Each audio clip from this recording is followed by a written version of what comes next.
কথাটাও বলছি, আবাস যোজনার ঘর ঢুকানোর জন্য আটকে দিয়েছিল, কিন্তু খোঁজ নিয়ে দেখুন আটকে রাখতে পারেনি, আর বাকিগুলোর আমরা ব্যবস্থা করে দিয়েছি। তাই বলবো আপনাদের, যে যে অঞ্চলে হয়েছিল একটু খোঁজ নিয়ে দেখুন, সে সমস্ত অঞ্চলে ঢুকছে। গুটি কয়েক আছে আমার সাথে কথা বলছে, সে কিছু টেকনিক্যাল এররের জন্য হচ্ছে না, আর বাকিগুলোর আমরা ব্যবস্থা করে দিয়েছি। তাই বলবো আপনাদের, গণতন্ত্রের পরিবেশকে যেমন সুরক্ষিত রাখবেন, গণতন্ত্রে অপোজিশনকেও জেন্দা রাখতে হবে। যদি অপোজিশনকে জেন্দা না রাখেন, এরা কিন্তু একটা বড় চক্রান্ত ভাঙড়কে নিয়ে যা চালাচ্ছে, সেই চক্রান্ত যদি এরা সাকসেস হয়ে যায়, এখানে এটা কিন্তু আর থাকবে না। এই রাস্তা বলে আর কিছু থাকবে না, বাজার বলে কিছু থাকবে না। আপনার মন্দির, আপনার শ্মশান, আপনার ঈদগাহ, আপনার কবরস্থান, আপনার বাড়ি কিন্তু এরা রাখবে না। এদের একটা পরিকল্পনা, এক চক্রান্ত হচ্ছে ভাঙড় বিধানসভার একদম শেষ মাথায় এয়ারপোর্ট করার একটা চক্রান্ত করছে। আপনারা জানেন তো নাকি? কিন্তু এখন তারা কথা বলছে না কেন? আমি কিন্তু চুপ করে থাকার ছেলে নয়। আমি আপনাদের এই পোলের হাট বাজারে জাতীয় পতাকা উত্তোলনের সময় এখানে এসে সম্ভবত 26শে জানুয়ারি বা 15ই আগস্ট, ডেটটা মানে মনে পড়ছে না, আমি ওখানে দাঁড়িয়ে বলেছিলাম যে ভাঙড়ের মানুষের ইচ্ছের বাইরে এয়ারপোর্টের জন্য এক কোদাল মাটি আমি তুলতে দেব না। বিধায়ক হিসাবে বলেছিলাম এক কোদাল মাটিও আমি ফেলতে দেব না। তারপরে দেখবেন বিষয়টা চাপা দিয়ে দিল। হঠাৎ দেখলাম ভাঙড় ডিভিশন হচ্ছে, 8টা থানা তৈরি হচ্ছে। এটা মনে রাখবেন, নওশাদ সিদ্দিকীকে আটকানোর জন্য 8টা থানা হয়নি, কিন্তু 8টা থানা তৈরি করেছে আগামী দিনের পরিকল্পনা করে।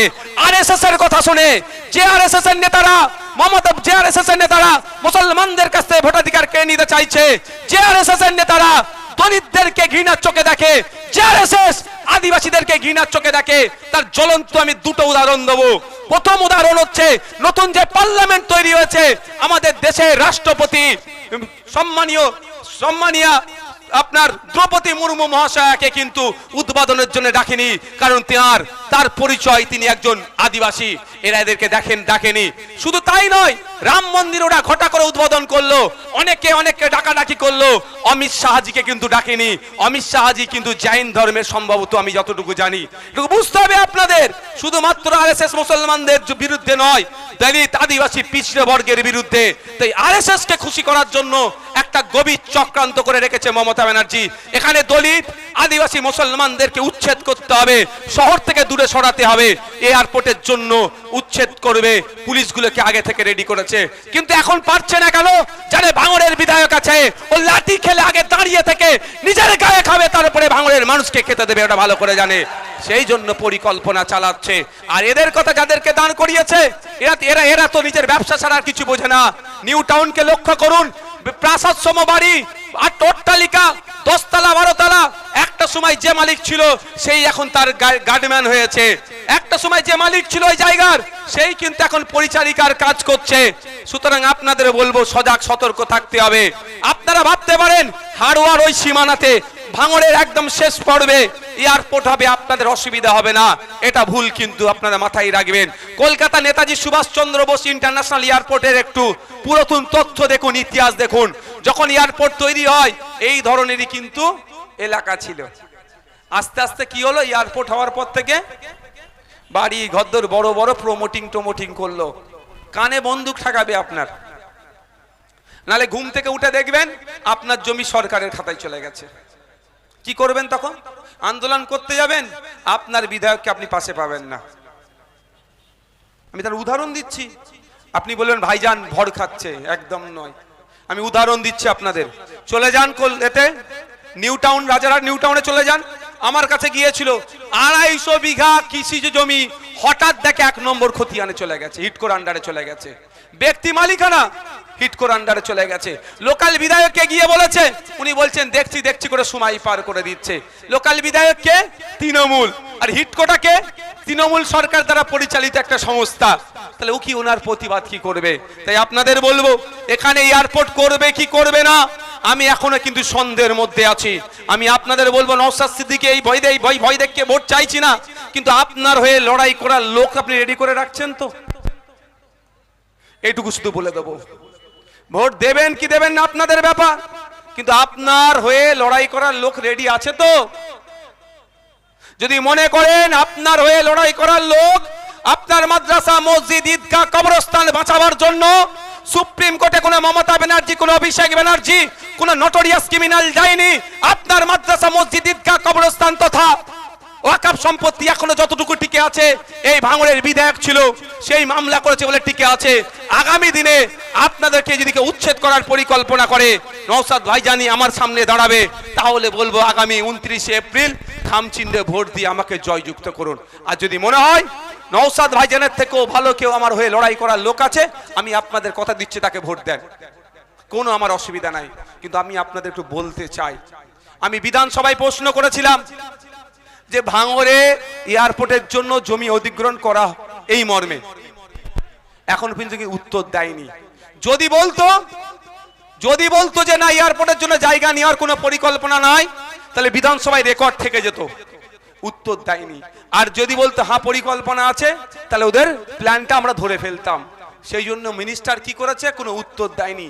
যখন উত্তর দেয়নি আমার বিশাল সন্দেহ হচ্ছে ভাই, এই একটা বড় পরিকল্পনা চলছে। তাই আপনাদের বলবো, যদি আপনার বাসস্থান টিকিয়ে রাখতে চান, তৃণমূল বিজেপির বিরুদ্ধে ভোট করান। যদি আপনার কবরস্থান, আপনার শ্মশান, পূর্বপুরুষ যেখানে দাহ করেছেন, যেখানে কবর দিয়েছেন, যদি টিকিয়ে রাখতে চান, তৃণমূল বিজেপির বিরুদ্ধে ভোট করান।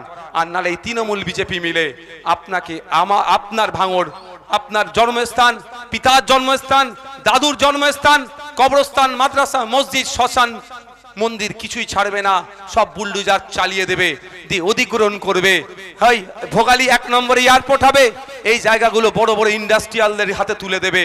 এখানে কেন ইন্ডাস্ট্রিয়ালদের হাতে তুলে দেবে? এই জায়গাটাকে তারা সহজেই মালের আমদানি রপ্তানি করতে পারবে, এয়ারপোর্ট থেকে কাছে হবে। আপনি ভাববেন ভোগালীতে এয়ারপোর্ট হবে, আমার অসুবিধা কি? এখানে ওয়ার হাউস করবে, তারা গোডাউন করবে, ইন্ডাস্ট্রি বানাবে, এখানে আপনাকে তুলে দেবে। আপনার হয়ে লড়াই করার মতো কাউকে তখন পাবেন না। তাই বন্ধুগণ, একটু ভেবে চিন্তে ভোট করাবেন। কাগে কান নিয়ে চলে গেল, কাগের দিকে তাকাবার প্রয়োজন নাই, নিজের কানে হাত দিয়ে দেখুন যে নওশাদ ভাইজানকে দ্বিতীয়বারের জন্য নির্বাচিত করে পাঠানো আমাদের কর্তব্যের মধ্যে পড়ছে কি পড়ছে না।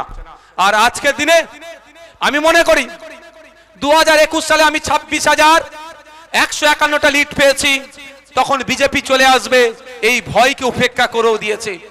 83,000 মতো ভোট তৃণমূল পেয়েছিল, আমি অবাক হয়েছিলাম।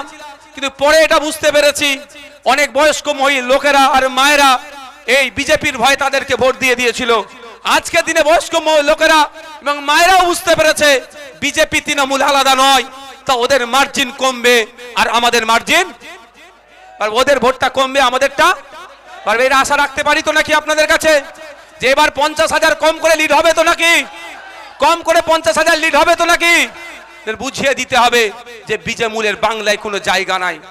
শুধু অবাক হচ্ছিলাম ওই দিনটার জন্য, ওই সময়ে এই সরকার পশ্চিম বাংলা যেটা চলছে, মুসলিম সমাজের একটা বড় অবদান আছে। কিন্তু দুর্ভাগ্য, যখন মাদ্রাসা, মসজিদ, ঈদগাহ, কবরস্থান নিয়ে আন্দোলনে নেমে হয়েছিল, বিজেপির বিরুদ্ধে আন্দোলন হচ্ছিল, তৃণমূলের বিরুদ্ধেও নয়, সেই সময় দিল্লি যাওয়ার নিধান দিয়েছিল। তাই আসছিলাম, একটা স্লোগান কি বলছিল? মমতা ব্যানার্জিকে বলে দাও দিল্লি গিয়ে ভোট চাও, তাই না? একটু গলাটা মিলাতে হবে তো নাকি? মিলাতে হবে তো নাকি? মমতা ব্যানার্জিকে বলে দাও, তৃণমূলকে বলে দাও, মমতা ব্যানার্জিকে বলে দাও, বাড়ির সামনে বড় বড় করে লিখে প্রিন্ট করে লাগিয়ে দিন, মাদ্রাসা, মসজিদ, ঈদগাহ, কবরস্থানে বাঁচানোর সময় তুমি আমার পাশে ছিলে না, আজকেও তোমার রাজনৈতিক দল বাঁচবে কি ডুববে, আমিও তোমার পাশে দাঁড়াবো না। আমি এখনো জোর গলায় বলছি ভাই, এই মসজিদে নামাজ পড়ছেন, আপনার দাদুর কবরটা, তৃণমূলের বন্ধু আছে অনেক, যারা বড় কর্মী, তাদের কথা বাদ দিচ্ছি, যারা শুভাকাঙ্ক্ষী বা সাধনের স্তরের কর্মী, তাদেরকে যা বোঝাই তাই বোঝে। তারা বলছে নওশাদ সিদ্দিকী নাকি বিজেপির সুবিধা করে দিচ্ছে। কিন্তু আমি কটা উদাহরণ দিচ্ছি, বিজেপির সুবিধা করছি না বিজেপির ক্ষতি করছি, আপনারাই বলবেন। সিএনআরসি করে দেশ থেকে তাড়িয়ে দেবো বলেছিল তো, আমি কিন্তু স্টেজে শুধু ক্যাকা ছিছি করিনি, আমি কি করেছিলাম?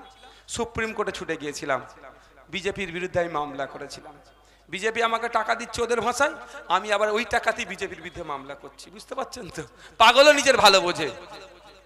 দ্বিতীয় হচ্ছে, আসা যাক, এই এনআরসি, এই ওয়াকফ, মসজিদ, মাদ্রাসা, ঈদগাহ, কবরস্থানের জায়গা কেড়ে নিতে চাইছে, তথা ওয়াকফ সম্পত্তি কেড়ে নিতে চাইছে, সেই যাতে না কাটতে পারে বিজেপি কাটতে চাইছে, বিজেপির বিরুদ্ধে আমি সুপ্রিম কোর্টে মামলা করলাম।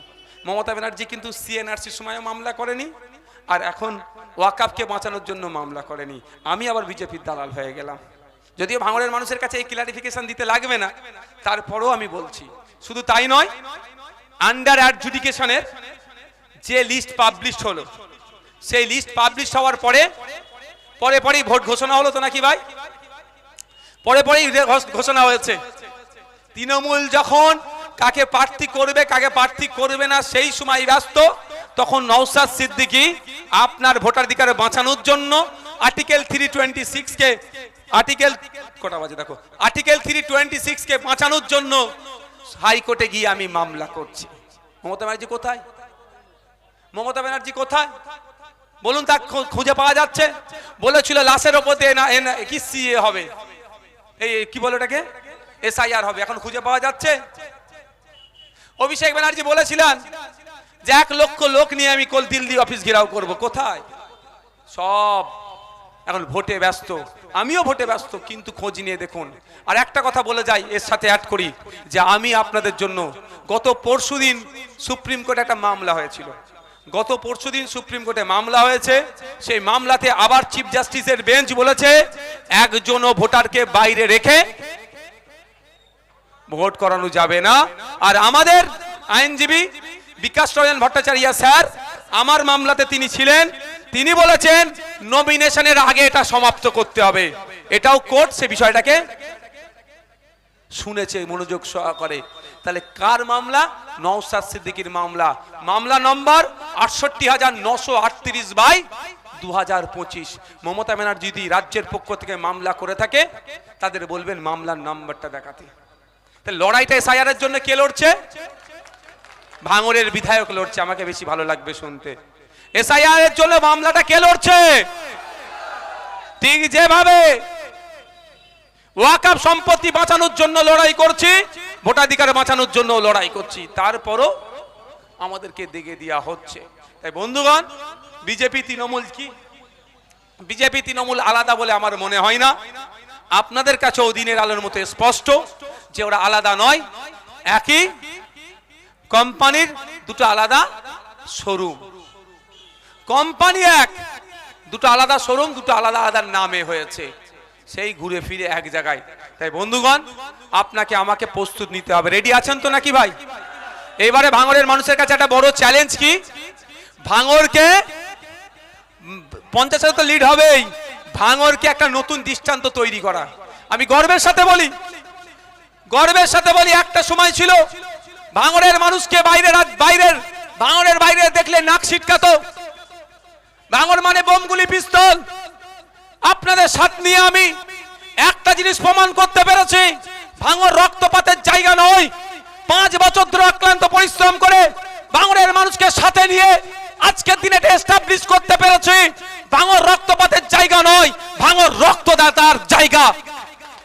আজকে দেখুন, সারা রাজ্যের মানুষ কলকাতাতে আসছে ট্রিটমেন্টের জন্য, অনেকে বিভিন্ন জায়গা থেকে। কারো রক্তের প্রয়োজন হলে তারা যেখানে রক্ত পাচ্ছে না, ভাঙড়ের নেতৃত্বদেরকে ফোন করছে, ভাঙড়ের বিধায়ককে ফোন করছে, ভাঙড়ের আইএসএফের নেতাদেরকে ফোন করছে।